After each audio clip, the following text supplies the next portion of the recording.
dulu, setiap kata-katanya adalah peluru. Kata dungu yang selalu diucapkan oleh Roky Gerung tentu tak asing lagi. Beliau dikenal sebagai panglima kritik yang tak kenal takut. Namun, dalam 2 tahun terakhir ini, sontak tak terdengar kalimat tajam dari Roky Gerung terhadap istana. Dan pemandangan pada 27 April 2026 kemarin mengejutkan publik. Di Istana Negara, Roky tampak akrab bersalaman dan tertawa dengan Presiden Prabowo Subianto. Benarkah sang presiden akal sehat kini sudah mulai melunak? Apakah kritiknya kini tumpul karena kedekatan personal atau ini hanyalah bagian dari taktik baru? Mari kita bedah rekam jejak dan fakta di balik kehadiran Roky di istana.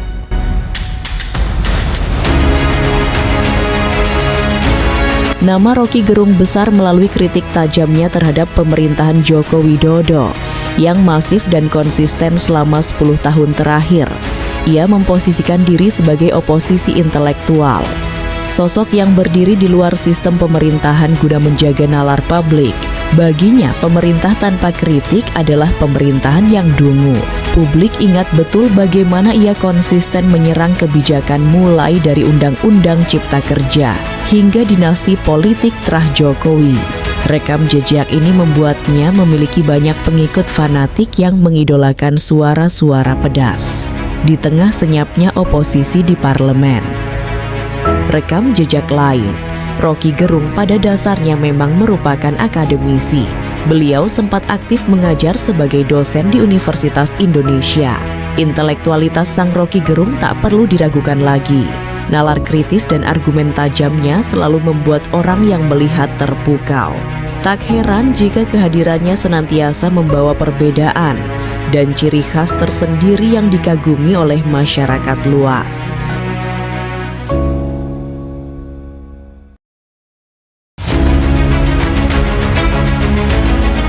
Kehadiran Roky di Istana Negara pada 27 April 2026, tepat di saat pelantikan menteri hasil reshuffle kabinet, menjadi perbincangan hangat.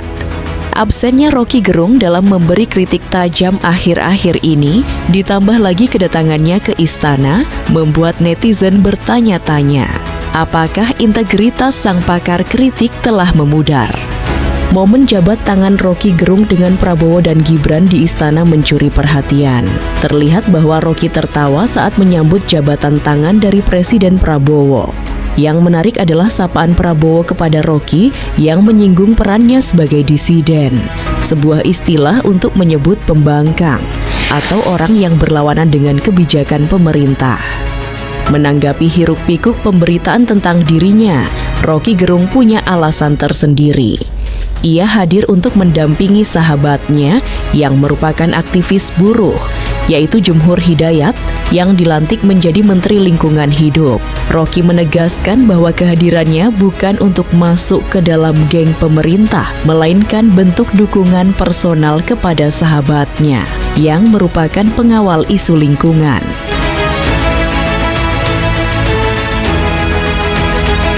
Banyak yang bertanya, mengapa Roky jarang menghajar Prabowo sekeras ia menghajar Jokowi?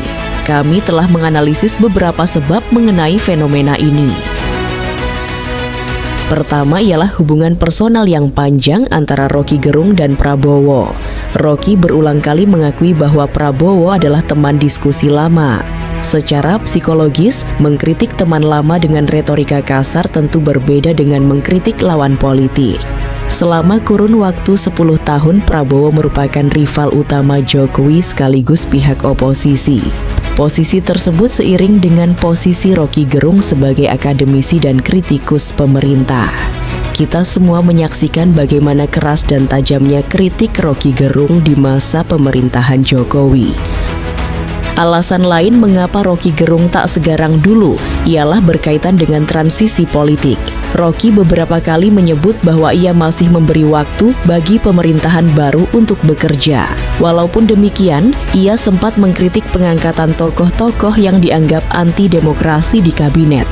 Namun intensitasnya belum mencapai level serangan total. Kemudian penyebab utama mengapa Roky Gerung belum terlalu ngegas dalam mengkritik adalah pergeseran fokusnya dalam mengkritik. Saat ini, prioritas kritik Roky Gerung lebih banyak diarahkan pada residu pemerintahan lama atau sosok-sosok di sekitar kekuasaan yang ia anggap mengkhianati nalar, dan tidak langsung ke arah pribadi Presiden Prabowo. Selain itu, Roky Gerung juga menyoroti adanya lobi-lobi ataupun cawe-cawe berlebihan dari Jokowi dalam pembentukan struktur kabinet di era pemerintahan Prabowo. Seharusnya pemilihan struktur menteri adalah hak prerogatif presiden terpilih. Jika hak tersebut diganggu pihak lain, maka akan berdampak buruk pada komunikasi dan kinerja pemerintahan baru.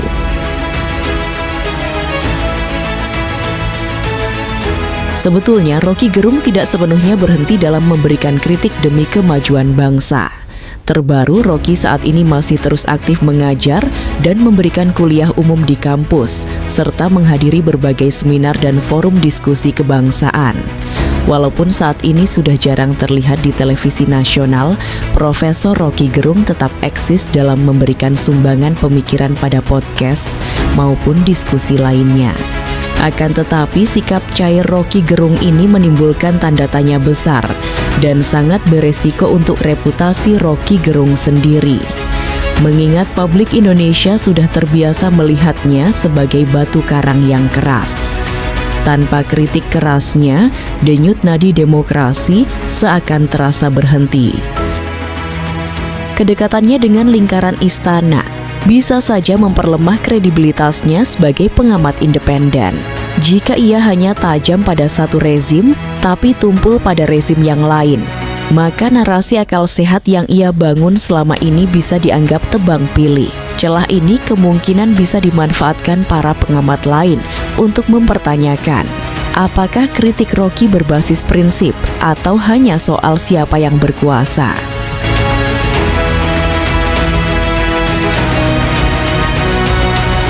Roky Gerung tetaplah Roky Gerung. Ia adalah master dalam permainan catur kata-kata. Kehadirannya di istana akhir-akhir ini mungkin adalah caranya untuk memperlihatkan bahwa ia bisa berada di mana saja tanpa harus dibeli ataupun dibayar. Kehadirannya tak serta-merta menjadi isyarat untuk masuk ke dalam geng pemerintahan. Namun sejarah akan mencatat lewat kata-katanya di waktu yang akan datang. Apakah ia akan tetap menjadi disiden yang garang, atau justru secara perlahan bertransformasi menjadi penasihat di balik layar?